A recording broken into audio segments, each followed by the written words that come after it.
Welcome back into the Mark O'Brien radio program. Return guest of this show, and we're just pleased every time he sits before us. Please welcome Quentin Tarantino. Hello, everybody. Hey, buddy. All right, now we're going to be talking a lot about what Quentin has done. This is a wonderful experiment that he has Very cool. involved himself in. What it is, the film is called Grindhouse, and what he's done, and correct as we go along, but he's tried to go back and celebrate the exploitation films, kind of like maybe what you would have gotten on a night at the drive-in, where you get these two movies, double feature, with the trailers of upcoming films and let's go out to the lobby thing. And though I've not yet seen it, I even heard that you in essence, you scratched the print so that it has that kind of grainy look. Oh yeah, well that was one of the things about Grindhouse films is you'd make them and like it's not it's just a whole different world than it was today. All right, where you make 3,000 prints and release it all over America. They're like an exploitation company might make 5 prints and they open it in Chattanooga. And then, then from Chattanooga, they take it to Memphis. And from Memphis, they take it to Little Rock. So it gets beat up. Yeah, it gets beat up all because it would take a whole year to get around to all the different markets. Playing in the worst projectors, in the worst theaters, and the worst drive-ins around. So if you saw it at the beginning of the run, maybe it was okay. But by the time it got through half the South, all right, then it was like, God knows what you were watching. So, that was all part of the experience. So we had to do that, too. That's great. Right, give us sort of a synopsis of both films. As it here in America, it's about 3 hours long, and as my partner said, in the middle you get the trailers of other B-movie kind of situations. So give us the first film, first of all. Yeah, the first film is Planet Terror, and this one directed by Robert Rodriguez, and it stars Rose McGowan and Freddie Rodriguez. Bruce Willis is in it. Naveen Andrews from Lost is in it, and it's a zombie movie. Actually, it's not really a zombie. It's a subgenre inside of the zombie movie, which is the infected the people movie. They act like zombies. They're murderous. They eat you, but they're kind of officially still alive. They're different. Yeah. It's a subgenre inside of the Z genre. And it's about this weapon gas that was that they were using it in the Iraq War has been brought back to Austin, Texas, and it gets let loose. And if it gets out there and affects everybody, it'll take over the world. All right. So these survivors are in Austin are trying to fight off the murderous zombies. Awesome. Then my movie is called Death Proof. Now, this stars, by the way, one of our favorite guys here on this program, Kurt Russell. Oh, I've never heard Kurt on this show, but I can imagine he would be killer on this show. Awesome. It was, we had Val Kilmer sitting in your chair. Kurt, who's big buddies with Val, Kurt calls up to say hey to Val. Yeah. Kurt had just finished doing the film with Dakota Fanning, and I can't remember which film it was. Legend. Val says to Kurt... Dreamer. Val says to Kurt on the air, "Hey, Kurt, how did it feel to have your ass wiped across the screen by a 12-year-old? Kurt took it well, needless to say. Well, one of the things that she's even thinking about that movie, I remember, I've said it in a couple of interviews, it was funny, anyway, I think of Kurt Russell, aside from growing up with the guy, right? It's like, I think Snake Plissken, I think McCready and The Thing, Jack Burton and Big Trouble in Little China. And, he hasn't really played a badass in a long time. Right. So I remember opening up the newspaper when Dreamer came out and go, when is Kurt Russell going to play a badass again? Now I said that to Kurt. He goes, yeah, but you know what? There's a 10-year-old girl out there watching Dreamer, and someday she's going to fall in love with a man because he reminds her of Kurt Russell in Dreamer. It sounds like him. Oh, okay. So Planet... So Death Proof. Death Proof. This is your film. That's my side of it. You're directing, yeah. And stars Kurt Russell and a bevy of gorgeous babes, including Rosario Dawson.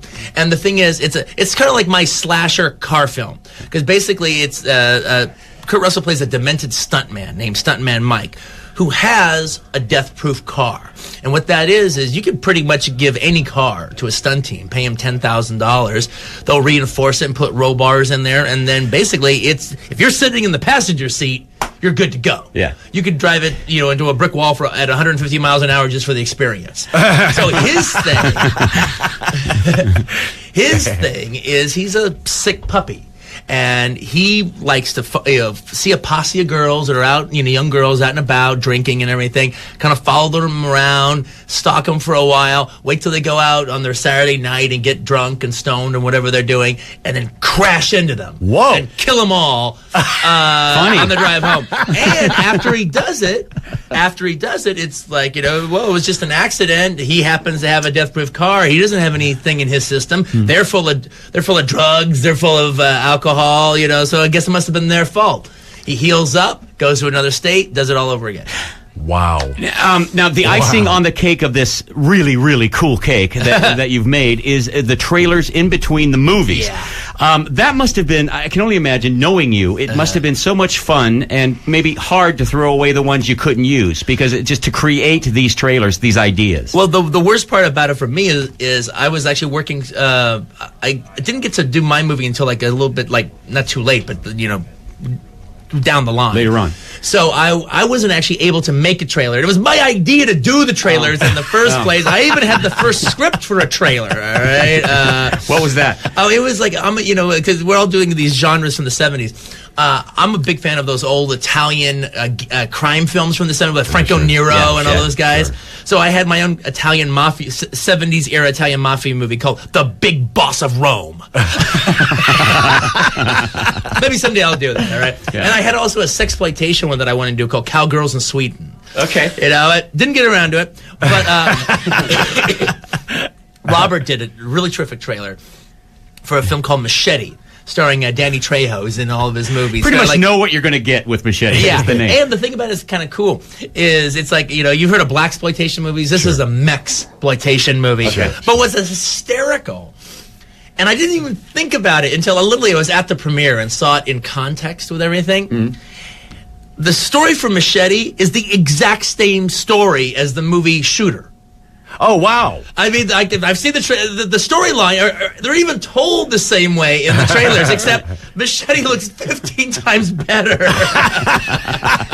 I want to see that. And Mark Wahlberg's going, hey! Now, what about the Let's Go Out to the Lobby advertisements? Are these actual ones you pulled, or you? Yeah, there's a lot of real stuff in between there. That it's all kind of come from my collection, because I have a big film print collection. Wow. I have a big trailer collection. Wow. And then all that little extra stuff.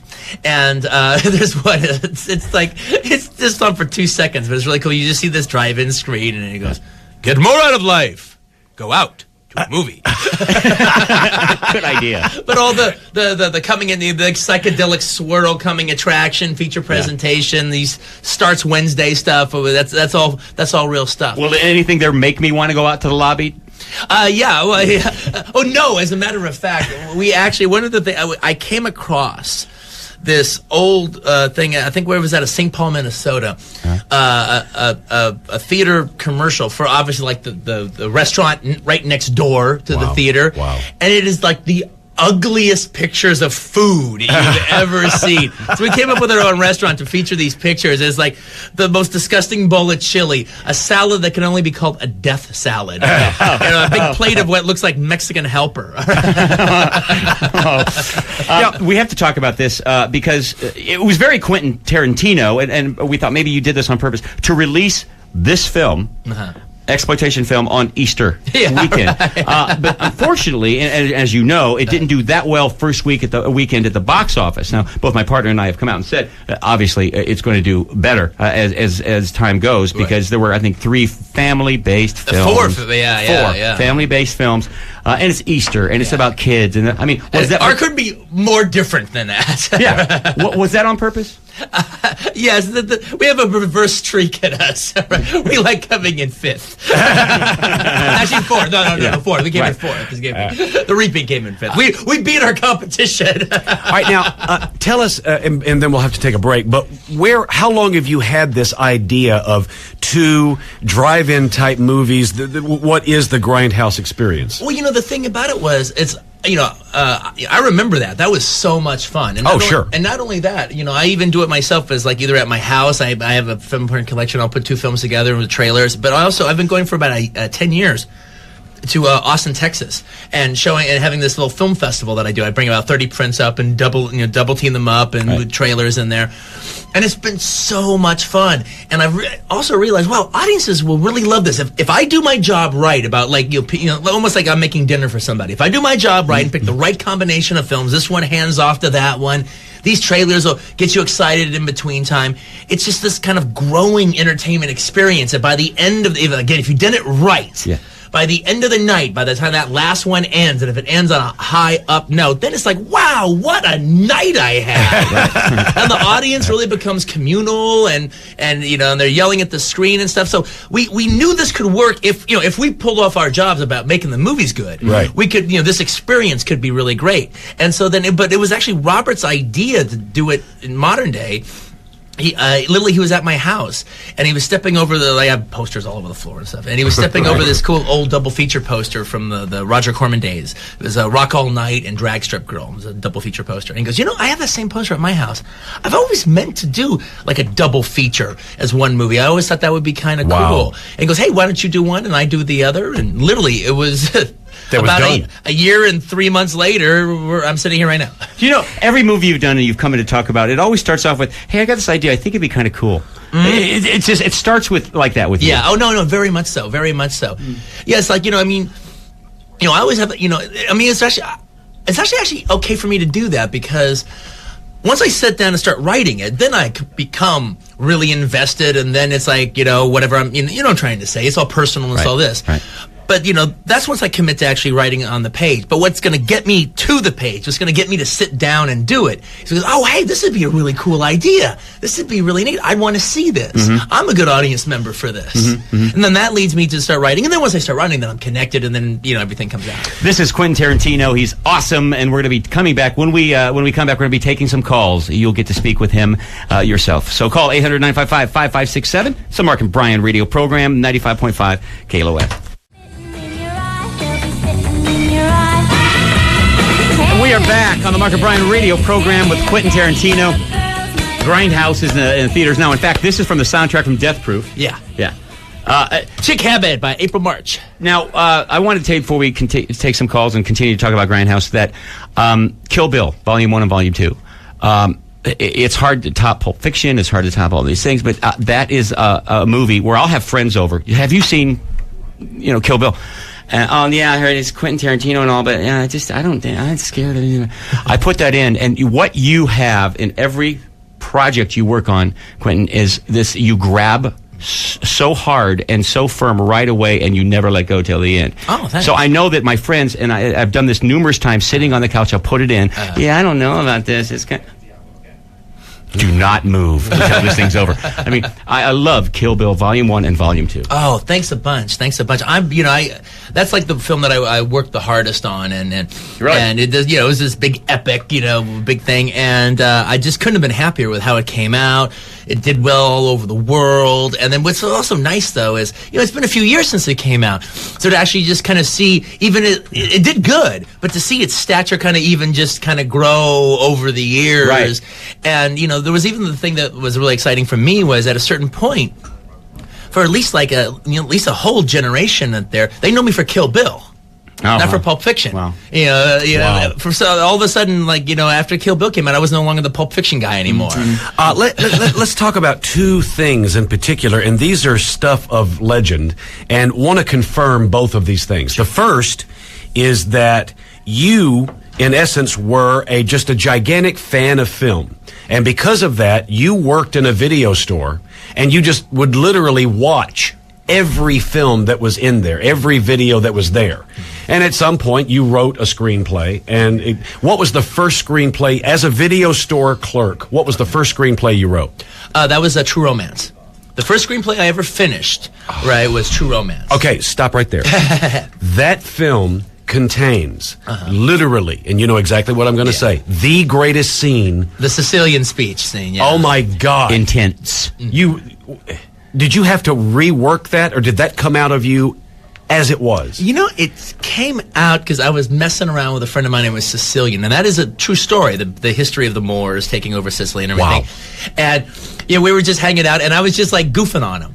So I just did pretty much verbatim the entire monologue to him just to get under his skin. And then when we were finished, I was like, hey, that was good. I got to write that down. And there's a moment in that scene where the actor who Christopher Walken, Dennis Hopper is offered a cigarette at the top of the scene, and he says no. Yeah. Then when he realizes that he's going to die, and that he's going to say what he's going to say, he takes the cigarette. Yeah. I love that moment. Oh, I mean, really, and not just because of my involvement in it. I mean, the way Tony Scott directed it, the way those two guys performed it. Yeah.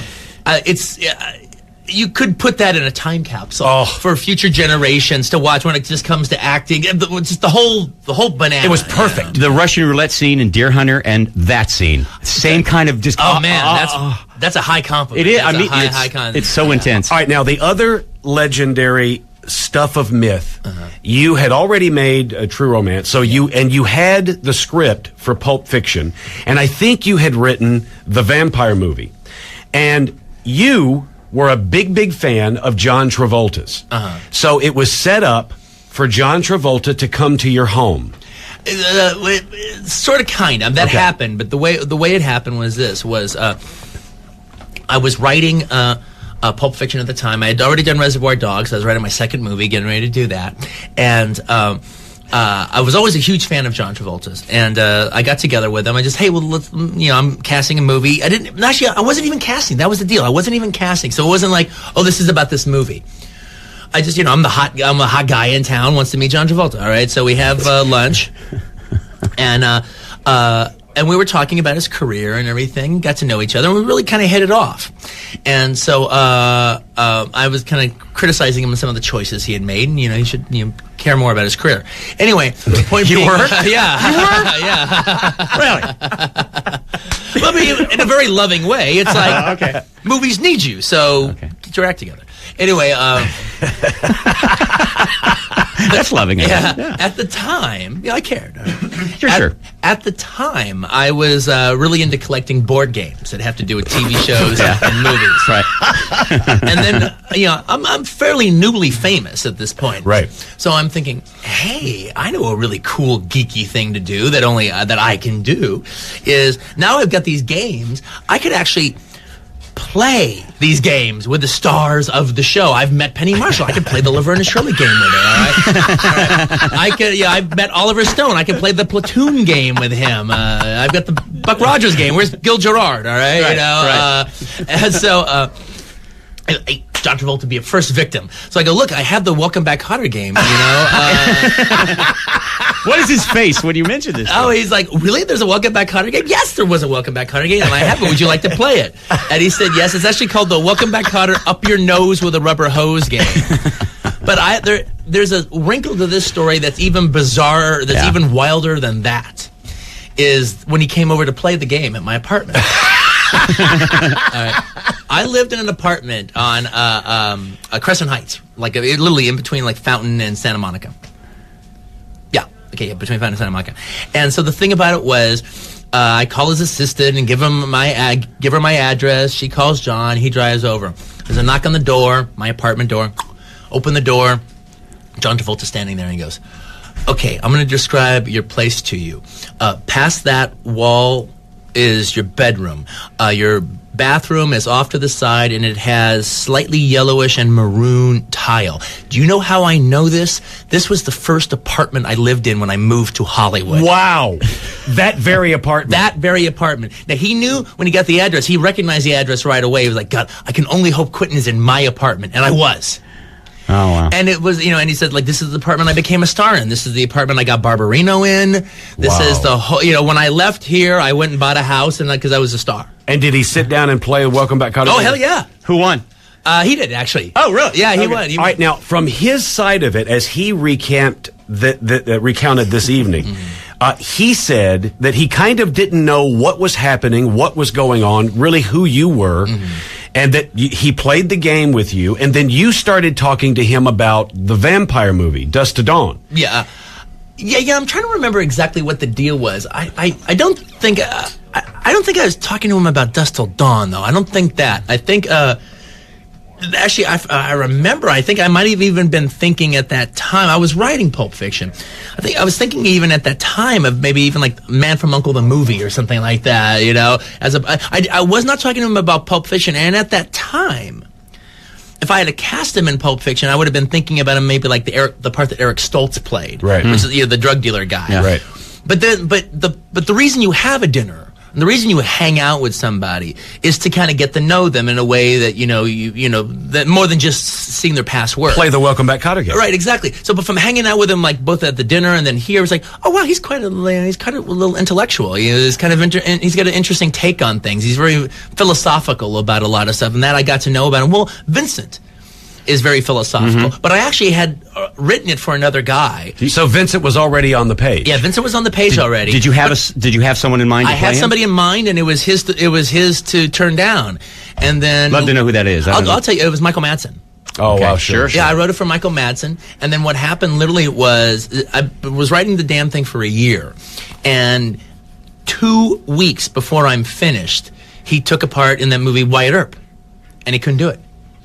Oh, and so the thing is, my whole thing is whenever you write something for somebody and whatever happens, they can't do it, then you don't go to the next guy on the list that's sort of like that guy. You know, it's like it gives you an opportunity to like rethink your entire movie, your entire project. Do you rewrite it? Don't rewrite it. It's just you know, if I'm writing it for somebody, it's kind of like I have tunnel vision. But when you open it up, then, well, this can be anybody. And this can change the movie completely, and that could be a good thing. And there's also even kind of a good thing about it, too. And that's the whole idea that it is... I just lost my train of thought. The good thing about it is it gives you the chance to actually completely re-visualize your film. Because you can actually, if you're thinking about one person as you're writing it, well, by the time I'm finished with the script, I've seen that a lot. Yeah. You know, every time I'm seeing it in my mind, I see them doing it. Well, I've seen it a lot. Now, hey, something else, completely different, left field. Well, that I've never seen before. And all of a sudden, your movie gets wings. So then the idea for John comes in. You submit it to him. Did he take it right away, or? Well, it was like he never read anything like it. And so we sent it to him, and actually, the thing about it that he said that was really sweet was I sent it to him, and he had to kind of deal with the violence and everything. He had to just kind of put it in his own. He had to program his computer to accept it and understand it. Yeah, right. Yeah. Where are you coming from on this? What is this? You know, and then he trusted me. We liked each other, so okay, fine. But the thing is, I send him the script, and he goes back. He goes, "So, Quentin, are you offering this to me?" And I go, "Yes, I am." And he said, he's like on the other end of the line, and he's laughing. He's like, this sweet, sweet kid, he thinks they're going to let him cast me. They're not going to let him cast me. Oh, wow. You know, they'll cast me in something else, in a smaller part, but they're not going to let him cast me. But he doesn't know that yet. And how sweet is he? He doesn't know what he can't do. And one of the things he can't do is cast me as the lead.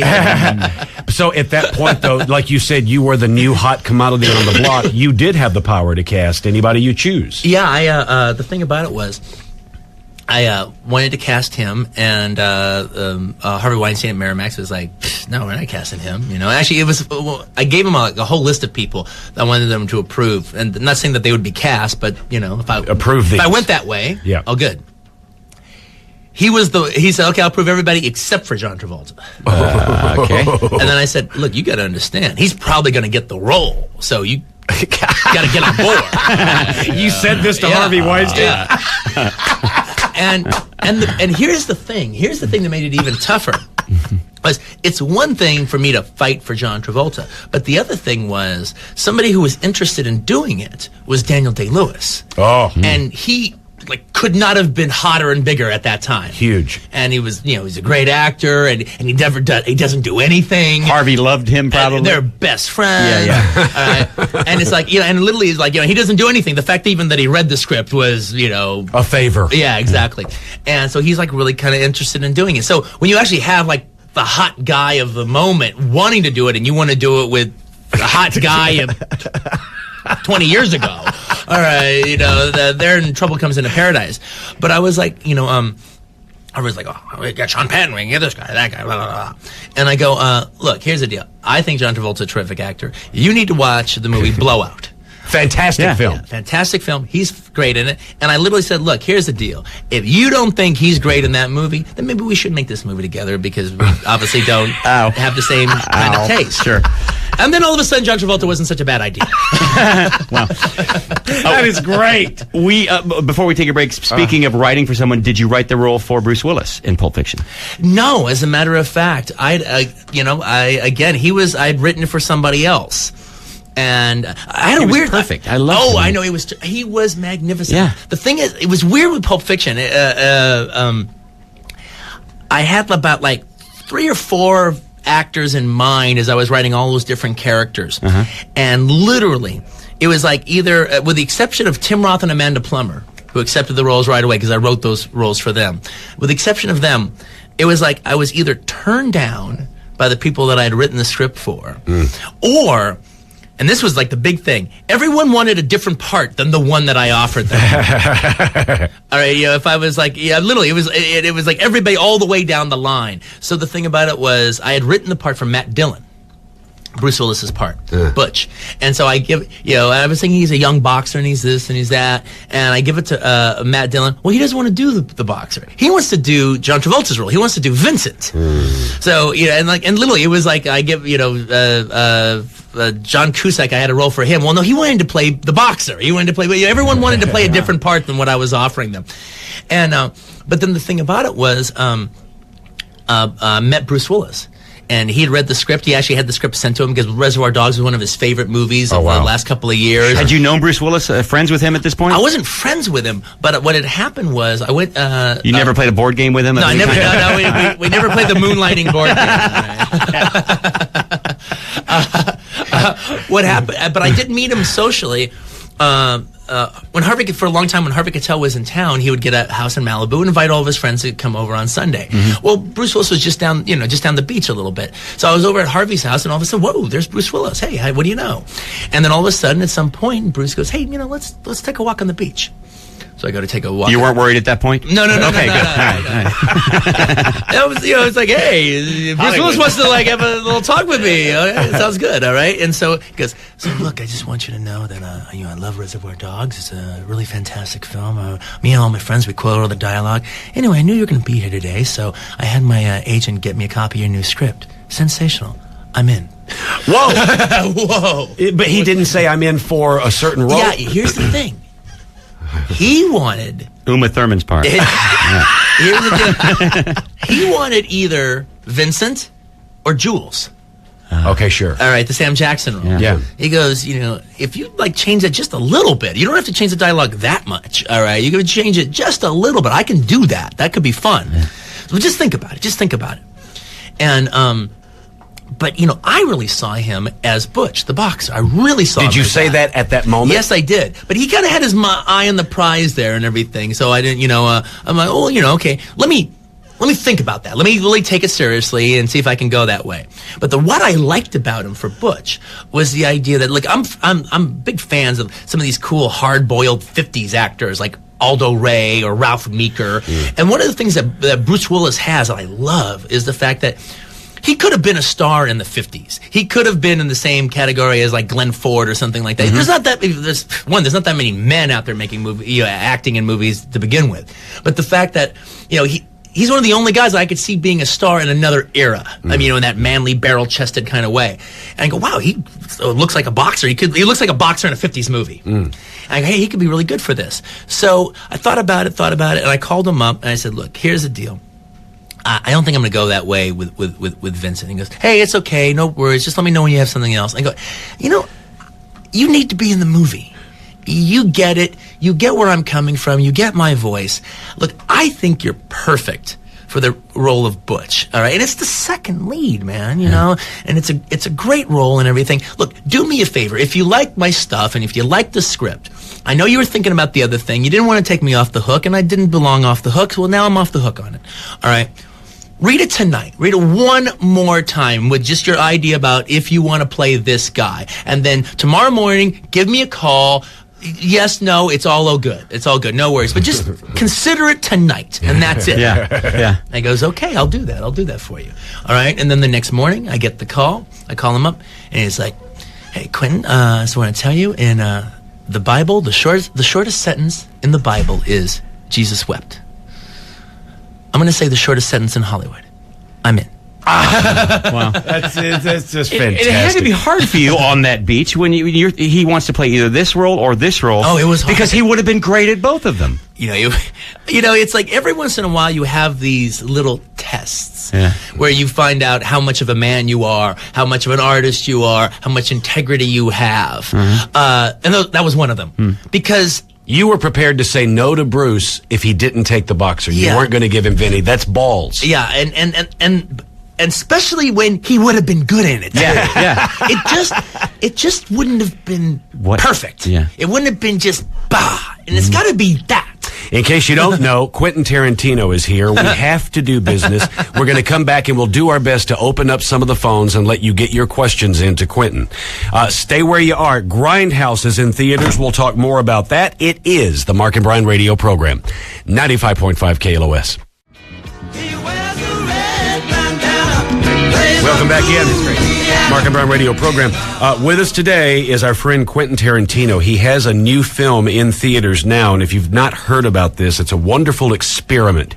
It's called Grindhouse, and what he's done is he's kind of giving a nod to the exploitation films of the 70s where you might go to the drive-in, you'd get a double feature, scratchy print, trailers of movies coming up, and then let's go out to the lobby, the dancing hot dog and all that. That's what Grindhouse is.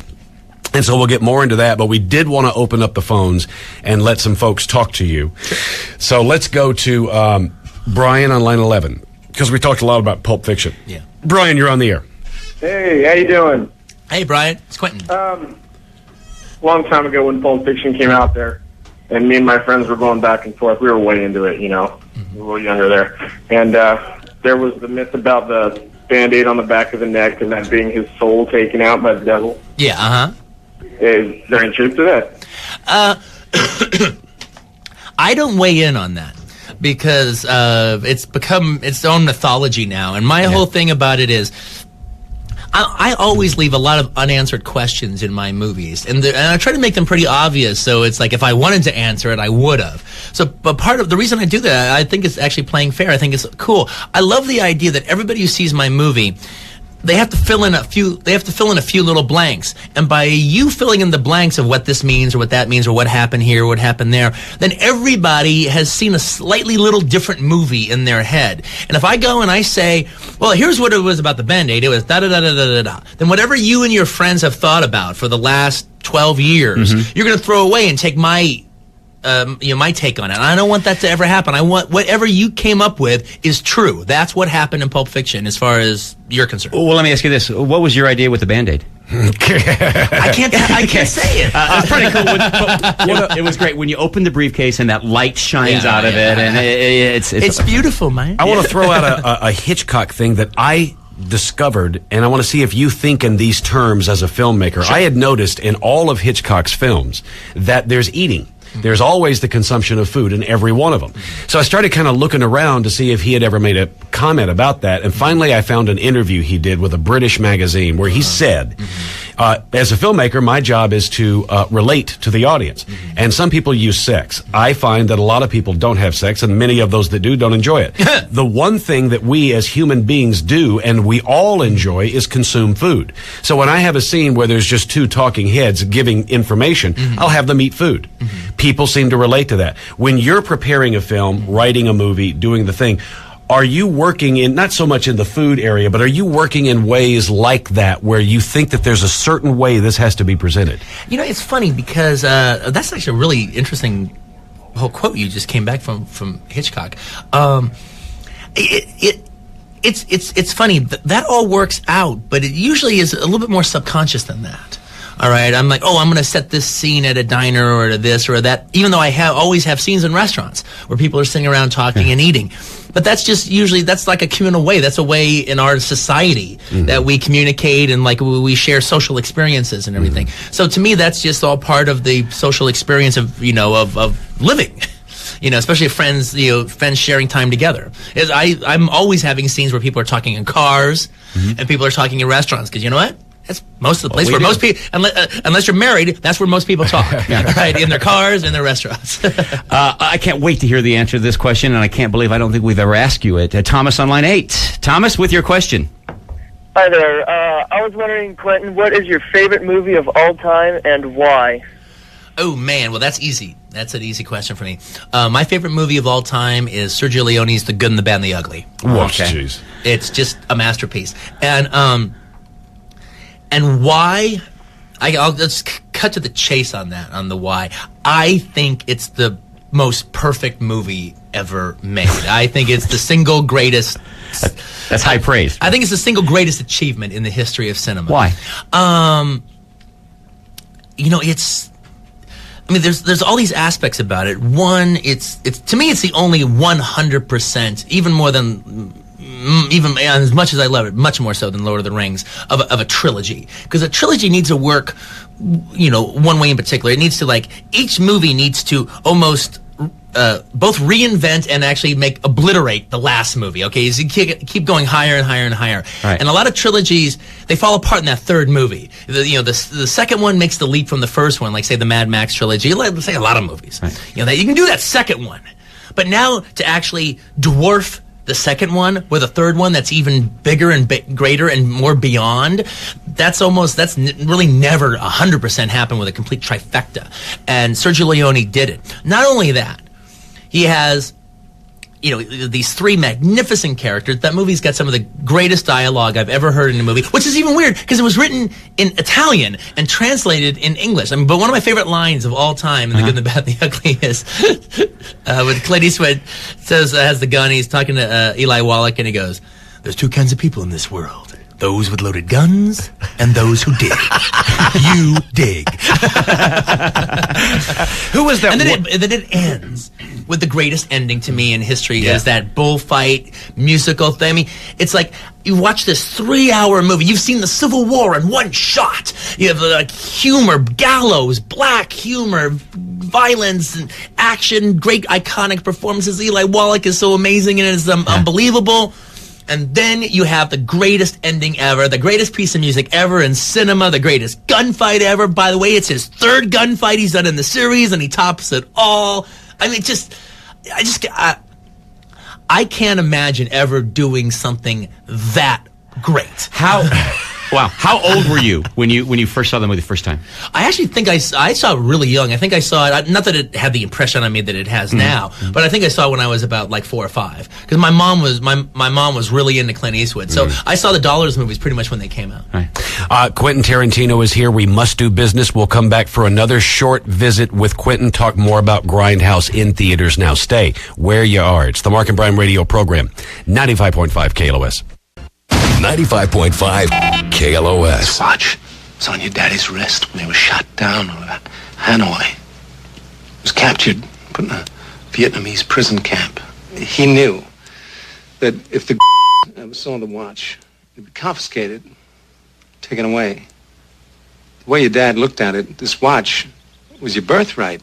You'd be damned if anyone was going to put the greasy hands on his boy's birthright. So he hid it. In one place he knew he could hide something. His ass. 5 long years he wore this watch. Up his ass. Then he died of dysentery. He gave me the watch. I hid this uncomfortable hunk of metal up my ass 2 years. Then, after 7 years, I was sent home to my family. And, little man, I gave the watch.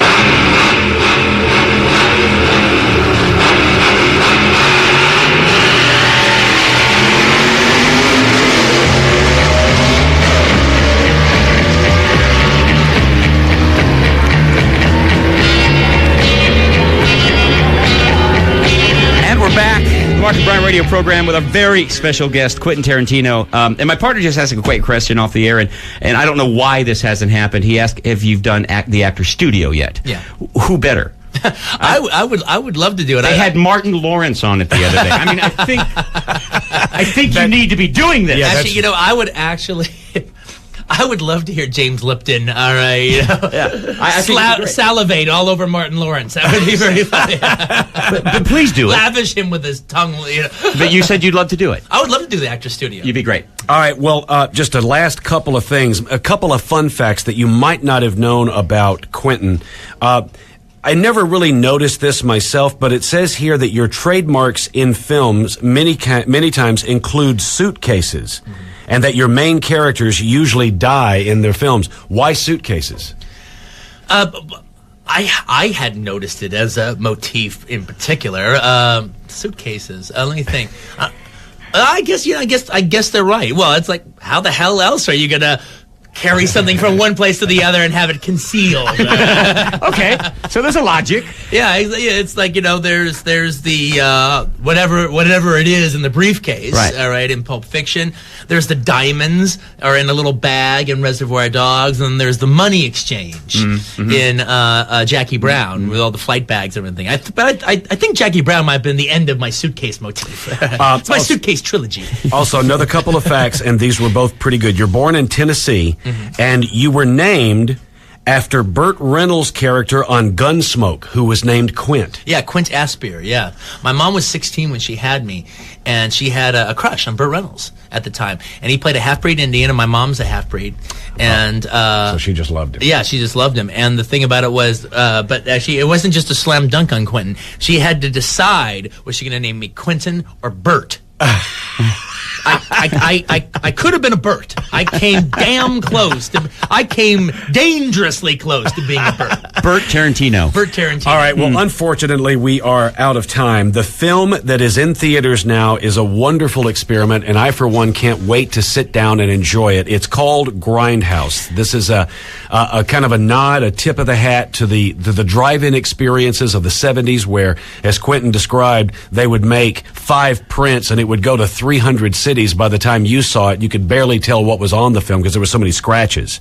And there's 2 movies. It's a double feature. You get the coming attractions and let's go out to the lobby stuff with the dancing hot dog. It's all there. Quentin, go ahead. One thing I just like to say about it is we made this movie to be a complete movie experience. It's like, you know, we got 2 movies inside of there, Death Proof and Planetary. You take them out, then they have to exist on their own and be good movies. But you put them together with the trailers. It's more like a grindhouse ride. And we only could hope that we would get that. But then I spent, like, the movie opened last week, and I saw it about 8 different times in theaters all around Los Angeles, you know, East LA and the black areas, the white areas, Westwood, all over the place. And man, it was like a football game. You know, by the time that the movie builds up to its final climax, you know, people are yelling and screaming at the Grauman's Chinese. People were standing on their feet cheering at the end of the movie. Wow. You know, the whole movie lives or dies on audience interaction, and to get it so strong, you know, it was, you know, so it is an experience. Congratulations. And I'm sure it's very tough for you to figure out whether my partner and I are fans of yours from the visits and today's. We truly are. Well, I'm as equally a fan of you guys, man. It was like, I mean, actually, believe me, I'm not kissing your butt. Every once in a while, we'll be sitting there talking, and all of a sudden, I'm hearing you talking, and I'm like, I'm a Mark and Brian. Oh, God. Oh, man. Well, you can be on Mark and Brian anytime you want to. And we're love to have you on the show, man. Thank you just very awesome. much. We never have enough time with you. We'll do our last bit of business. We will return for the release right after this. It is the Mark and Brian radio program.